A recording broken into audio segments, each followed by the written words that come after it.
What separates successful people from unsuccessful people?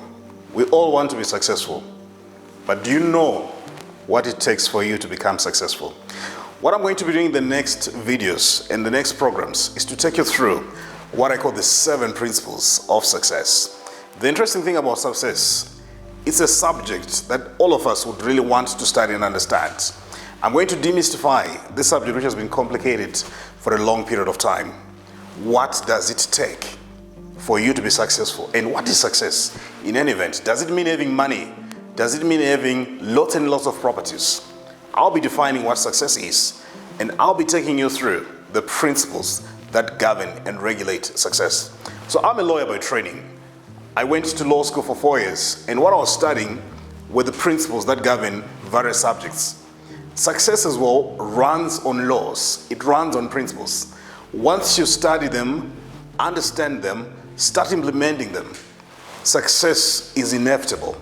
That's why you should not even pursue success. Understand the principles of success, and success becomes a byproduct. I like the definition given by Paul J. Meyer of success. He says success is a progressive realization of worthwhile, predetermined goals. And that definition is very rich because already it isolates some very important aspects.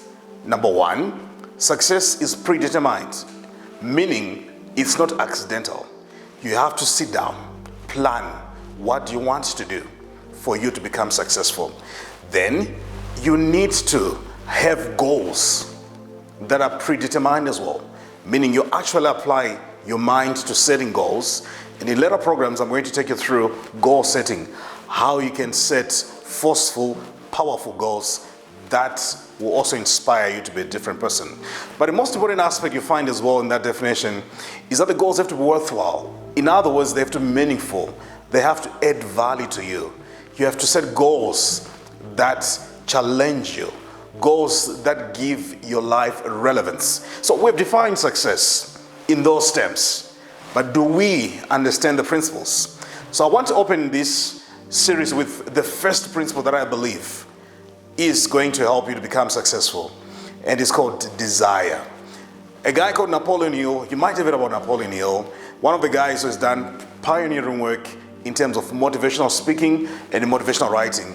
After spending 25 years plus studying successful people, he came to a conclusion that you need to have a deep, pulsating desire. What is desire by definition? Desire is a craving that's so strong that is going to drive you to make sacrifices for. Meaning if you're operating at the desire level, you don't need to be pushed to do anything. Desire is what pushes you out of bed. And if you're a person of desire, you don't need an alarm clock to wake up. Why? Because your system recognizes that we can't be in bed. We need to do something that is going to push us.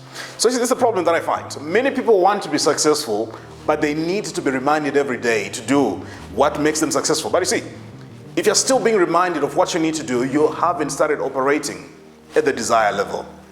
There's a story that I give people, which I think best illustrates the principle of desire. It takes you back to ancient Greece. One of the persons who became recognized as one of the finest orators in history is called Demosthenes. And this is the story about him. Demosthenes is born with a stammering problem. But growing up, he wanted to be an orator. You know, if you've studied a bit of Greek history, that Greece had a lot of orators. So here you go, this guy. He has a challenge in the form of stammering. But what do you find? The guy makes a decision to go to the seaside every day, put a small stone under his tongue, and he'd shout every day on top of his voice. And he was able to repeat that process until he was able to overcome his stammering problem, rising to become a respected Greek orator. But what's the secret? There was something that was burning inside him. He had a craving which was so strong that it reminded him every time that he had to go and exercise. He had to go and to do something that would help him achieve his dream. I want to ask you, what's your goal? What's your dream? How badly do you want it? You see, if you badly want something, you find a way. But if you don't, you'll find an excuse. I want to conclude with a story which is usually told in the place where I come from. And it's all about some guys. They were going through the forest. And as they were going through the forest, one of them fell into a pit. They tried everything to get him out. They realized they were not winning.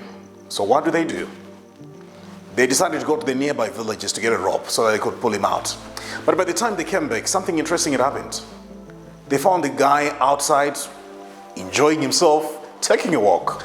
It was so curious. What has changed? What happened? Because they couldn't see anyone close by, but they could see this guy walking around. They asked him, what happened? His answer was very simple. He says, a snake fell in. But imagine, this is a guy who, with the assistance of people, could not get out, but a snake pushed him out. This is what I want to ask you. What is pushing you? What is driving you? You need something that will feed the desire for you to become successful. Remember, success is open to everybody. It doesn't necessarily mean if you don't come from a wealthy background, a well-to-do family, you won't be successful. You can be successful. And that's why I want you to be a person of desire. So join me in the next videos. I'll be telling you the next law that I think is fundamental for your success.